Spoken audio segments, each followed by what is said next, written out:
आज की इस वीडियो में हम बात करेंगे heat range of spark plug के बारे में। तो स्पार्क प्लग जो होता है वो हमें वो crucial gap air gap provide करता है जिसके थ्रू हम एयर फ्यूल के मिक्सचर को इग्नाइट कर पाते हैं।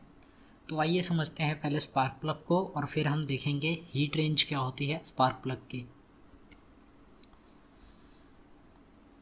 तो ये जो स्पार्क प्लग है इसमें जो मेन कंपोनेंट है जिसके थ्रू स्पार्क प्रोड्यूस होता है वो है इसके इलेक्ट्रोड्स। तो यहाँ पे एक सेंट्रल इलेक्ट्रोड है ये येलो कलर में, और ये एक ग्राउंड इलेक्ट्रोड है। तो ये जो ग्राउंड इलेक्ट्रोड है इसको ग्राउंड इलेक्ट्रोड इसलिए कहा जाता है क्योंकि ये ग्राउंड किया जाता है, ये नेगेटिव से कनेक्टेड होता है।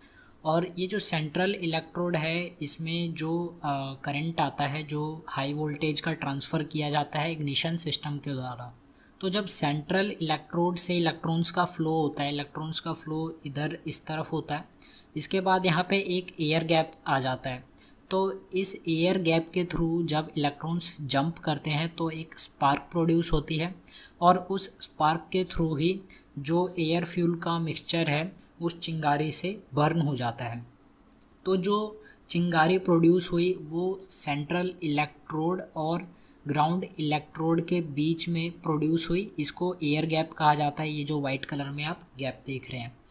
इसके अलावा इंसुलेटर की बात कर लेते हैं। तो इंसुलेटर जो है वो हीट ट्रांसफ़र का काम करता है। तो यहाँ पर जो ये जो एरिया है ये कंबशन चैम्बर के अंदर होगा, और कंबशन होने के कारण ये जो इलेक्ट्रोड्स है ये गर्म हो जाएंगे। यहाँ पे जो ये थ्रेड वाला पार्ट है, ये नीचे का जो स्पार्क प्लग का पार्ट है ये गर्म हो जाता है।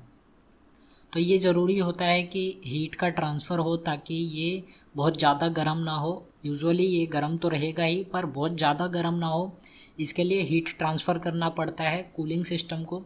तो क्योंकि ये जो स्पार्क प्लग है इसको सिलेंडर हेड में लगाया जाता है, तो सिलेंडर हेड को इंसुलेटर के थ्रू ये जो हीट है इसको ट्रांसफ़र कर दिया जाता है। उसके बाद जो कूलिंग सिस्टम है वो उस हीट को एब्जॉर्ब कर लेता है।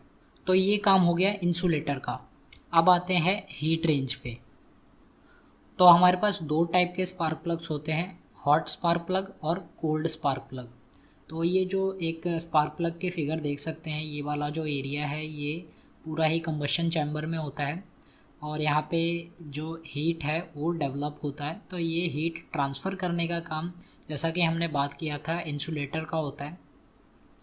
तो यहाँ पर जो हॉट स्पार्क प्लग है इसमें जो इंसुलेटर की लेंथ है वो बढ़ा दी जाती है। अब जो हीट ट्रांसफ़र का जो पाथ है, मतलब जो जिस रास्ते से हीट ट्रांसफ़र होगा वो हॉट स्पार्क प्लग में लंबा हो जाता है। तो यहाँ पे हीट का ट्रांसफ़र ऐसे होगा, ज़्यादा ट्रैवल करना पड़ेगा, और फिर ये जाके कूलिंग सिस्टम इसको एब्जॉर्ब करेगा। हॉट स्पार्क प्लग में हीट को ट्रांसफ़र करने में ज़्यादा टाइम लग रहा है, तो हॉट स्पार्क प्लग गर्म रहेगा। मतलब ये जो स्पार्क प्लग है ये गर्म ऑपरेट करेगा, यहाँ पे टेम्परेचर ज़्यादा होगा क्योंकि कूलिंग कम हो रही है। वहीं अगर हम कोल्ड स्पार्क प्लग की बात करें तो कोल्ड स्पार्क प्लग में क्या होगा, जो इंसुलेटर है उसकी लेंथ छोटी होती है, तो इंसुलेटर के थ्रू ही यहाँ पे ट्रांसफ़र हो रहा है हीट का। तो इंसुलेटर छोटा होने से ये जो हीट का ट्रांसफ़र है ये भी जो हीट ट्रांसफ़र का जो पाथ है ये भी छोटा हो जाता है, और कूलिंग ज़्यादा अच्छी हो पाती है। तो ये जो स्पार्क प्लग है ये कोल्ड रन करते हैं, तो इसीलिए इनको हॉट स्पार्क प्लग और कोल्ड स्पार्क प्लग कहा जाता है। तो अब देख लेते हैं कि कब कोल्ड स्पार्क प्लग को यूज़ किया जाता है और कब हॉट प्लग को। तो कोल्ड स्पार्क प्लग हम तब यूज़ करेंगे जब जो कंबशन का टेम्परेचर है वो बहुत ज़्यादा हो रहा है, और उस टाइम पे हमें हीट डिसिपेशन की ज़्यादा ज़रूरत पड़ती है, तो हम उस टाइम पे कोल्ड स्पार्क प्लग यूज़ करेंगे।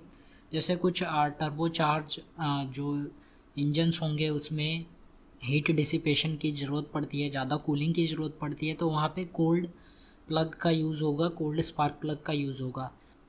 तो वहीं हमारे पास कुछ ऐसे इंजन्स आते हैं जिनका जो कंबशन टेम्परेचर होता है वो लो होता है, तो ऐसे में हमें हॉट स्पार्क प्लग यूज़ करना होता है। और जो कुछ ऐसे ऑपरेटिंग कंडीशंस होते हैं, जैसे कि हम अगर ठंडे वेदर में अपने इंजन को रन करा रहे हैं तो उस टाइम पे हॉट स्पार्क प्लग प्रेफर किया जाता है। तो ये कंडीशन पे डिपेंड करता है कि कब हॉट स्पार्क प्लग यूज़ होगा और कब कोल्ड स्पार्क प्लग यूज़ होगा। तो ये था कि कैसे स्पार्क प्लग वर्क करता है और क्या होती है हीट रेंज स्पार्क प्लग की। So thanks for watching, have a nice day.